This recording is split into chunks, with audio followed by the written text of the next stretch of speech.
you and me, we are gone fishing, sweetheart. I'm really glad we're doing this. Some family time. Come on, kitten. It's getting cold out here. She's not in there. Taylor! Taylor! Where is she? We pray to God that our daughter Taylor comes back to us unharmed. I'm real sorry to hear about your daughter. How old was she? Why did you say was?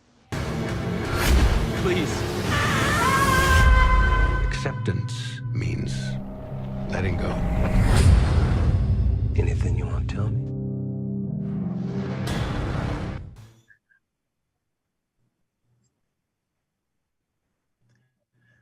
Well, I've driven Thomas Jane away. I have effect on people like that. He's out. No, he's going.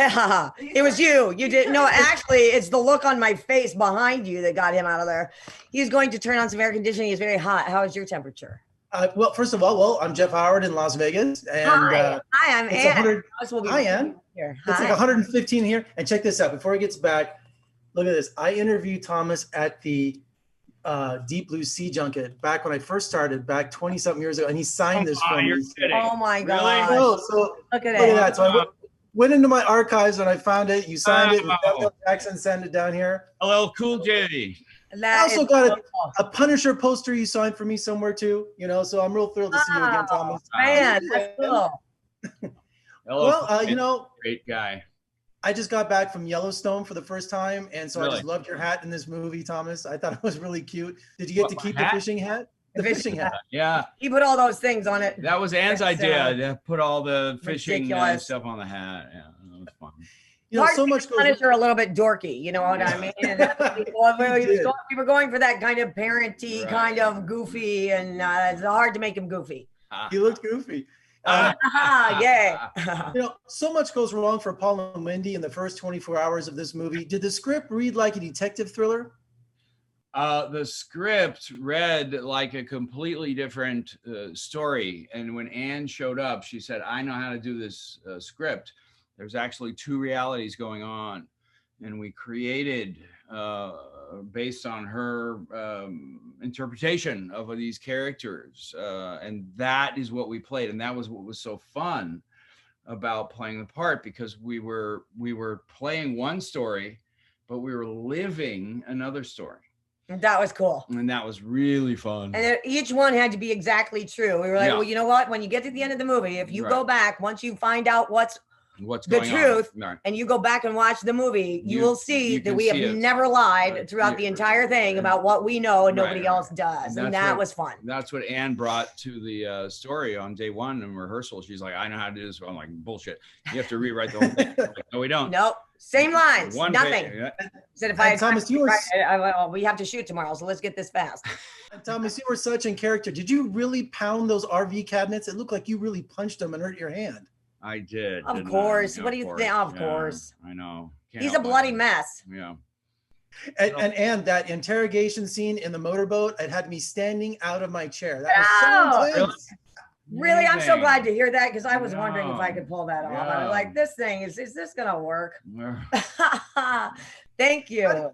How do you shoot a scene in an RV? It's so confined. Where are the cameras in that? It was very intimate, to say the least, and I think that's kind of why. But it feels that way. It's like you are not. You're in the walls with us. In the walls. It's very tricky. You know, for Peter to try to find different shots within that is a trick. No other sets really. And without giving any spoilers away, this whole story is based on the 5 stages of grief, and I thought that was a brilliant premise for this thriller. Right. Truly. Yes. And can you get over it? Well, that was part of can a couple survive this tragedy? What Ann brought to the script was an interpretation that was, it could have easily been just some crazy lady. Right. But Ann brought the truth to it, and that's what we served, and that's what made it so fun to do. And the director had to be in his own film, didn't he? Just a Hitchcock, but I know, right? Right. We're like, who's going to play the sheriff? He's like, me. Me. Or sheriff deputy. I guess he's the deputy. Jason Patrick, man, playing the sheriff, but he had his own little middle storyline. We don't want to give away the spoiler, but he was just brilliant. Was he wearing a fat suit? He gained a lot of weight.